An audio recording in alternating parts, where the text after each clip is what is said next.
Parashat Behar Bechukotai. Vous vous conduirez selon mes lois, si vous gardez mes préceptes et les exécutez.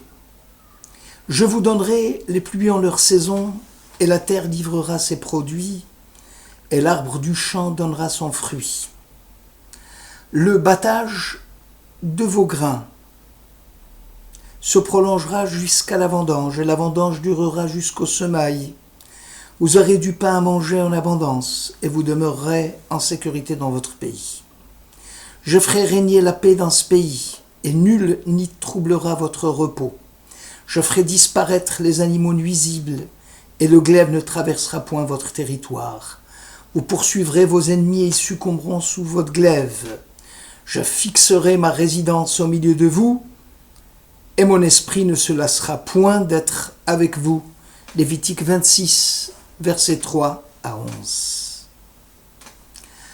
La bénédiction, ou les bénédictions, tête de la section, sont des promesses adressées à l'ensemble de la nation dans le cas où elle serait fidèle à l'alliance de Dieu. Les autres assurances données par Dieu aux individus en récompense de ce à quoi ils sont engagés envers lui, foisonnent dans les livres de la Bible. Mais la promesse collective figure ici d'une façon complète.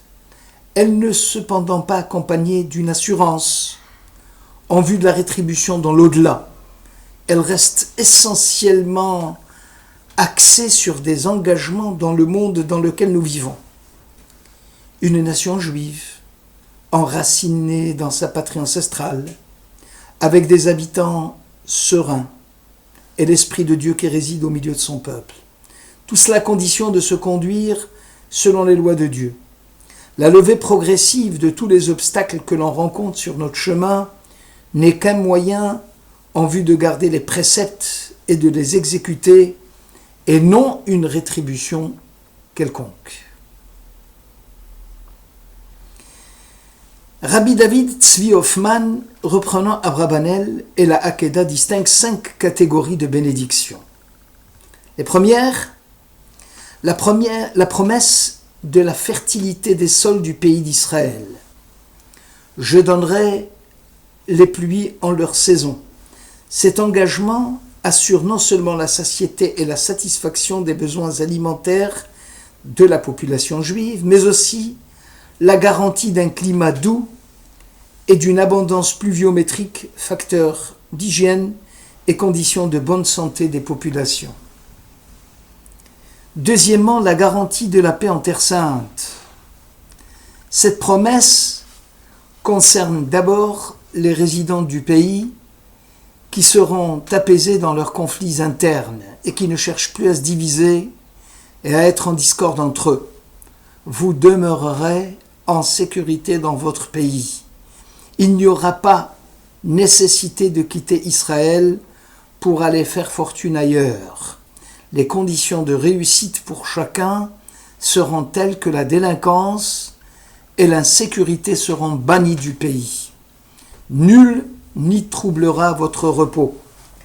Aucun facteur extérieur ne viendra perturber cette paix profonde. Le glaive ne traversera point votre territoire. La troisième bénédiction est celle du triomphe sur l'ennemi qui chercherait à torpiller notre repos. Vous poursuivrez vos ennemis et ils tomberont sous votre glaive. Il ne s'agirait pas seulement de vaincre l'ennemi, mais aussi de l'anéantir, de détruire ses bases de nuisance et son infrastructure. La quatrième protection de Dieu est un fort taux de croissance en matière de natalité et de production économique. Je vous ferai croître et multiplier. Une population forte en nette augmentation et une économie en pleine expansion. Vous pourrez vivre longtemps sur une récolte passée et vous devrez enlever l'ancienne pour faire place à la nouvelle. La cinquième bénédiction est la résidence de Dieu parmi son peuple.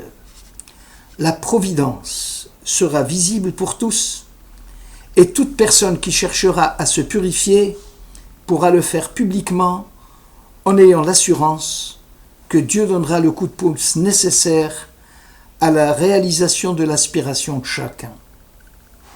Ces promesses faites à la nation juive sont sujettes à l'édification d'un royaume de Torah dans lequel le clan Israël se conduira selon les lois divines.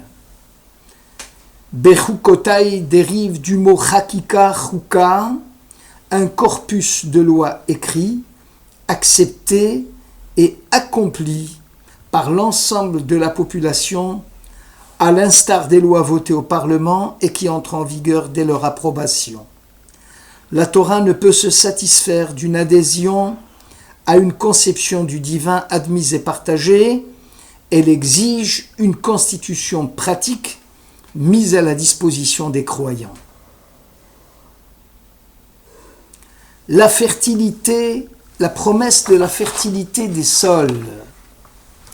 Selon Abrabanel, cette bénédiction est liée au respect des lois de la Shemitah, chômage absolu de la terre, 7e année en l'honneur de Dieu, et du jubilé, fin de la 49e année, début de la 50e, liberté accordée aux individus et aux biens, chacun rentrera dans son bien et chacun retournera à sa famille. Seul le respect des lois de Dieu est garant de la prospérité agricole et économique. Le pronom possessif « vos pluies » signifie que les pluies de la terre seront soumises à votre volonté et il appartiendra à vous de les faire venir ou non. La mise en valeur des sols est liée selon Ibn Ezra à « vous demeurerez dans votre pays ». L'émigration du pays est la conséquence du chômage et de la famine qui poussent les populations à fuir leur pays d'origine. Le Sifri fait remarquer que le verset précise « vous demeurerez en sécurité dans votre pays », ce qui signifie qu'ailleurs, vous serez toujours en état d'insécurité.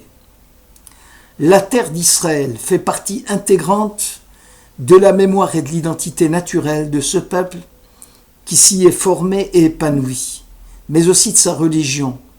Aussi, sur 613 mitzvot, plus de la moitié font référence à la terre d'Israël.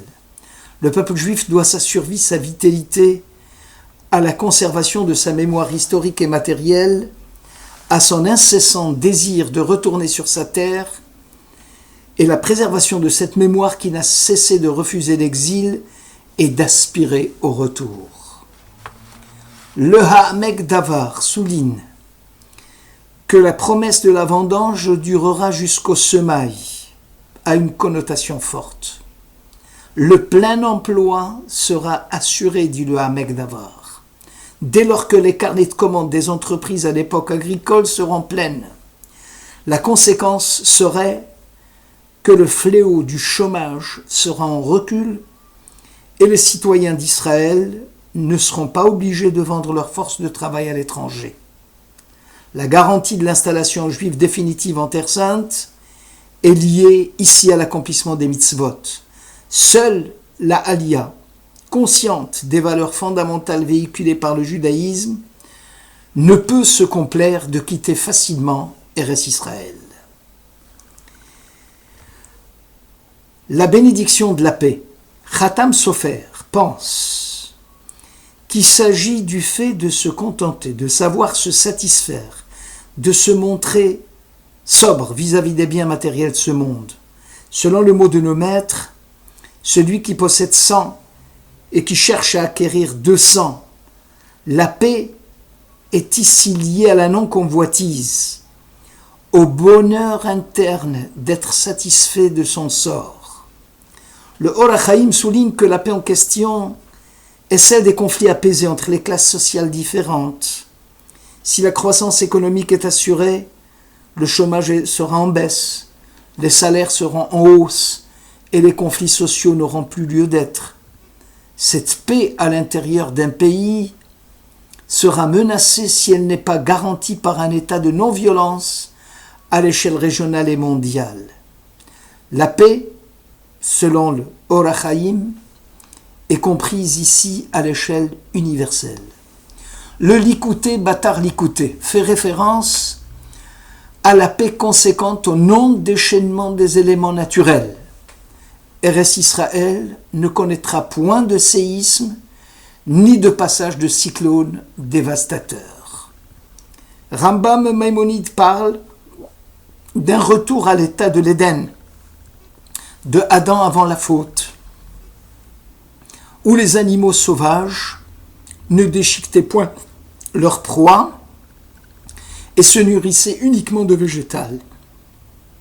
Le lion, comme le bétail, disait le prophète, mangera de la paille. Cette harmonie bucolique est celle réservée au temps messianique où le loup et l'agneau cohabiteront sans violence. C'est là le sens du verset « Je ferai disparaître les animaux nuisibles ». La bénédiction de triompher de ses ennemis. Vous poursuivrez vos ennemis, ils succomberont sous votre glaive. 5 d'entre vous en poursuivront une centaine, et 100 d'entre vous une myriade. Haktav vea Kabbalah s'étonne du rapport. 5%,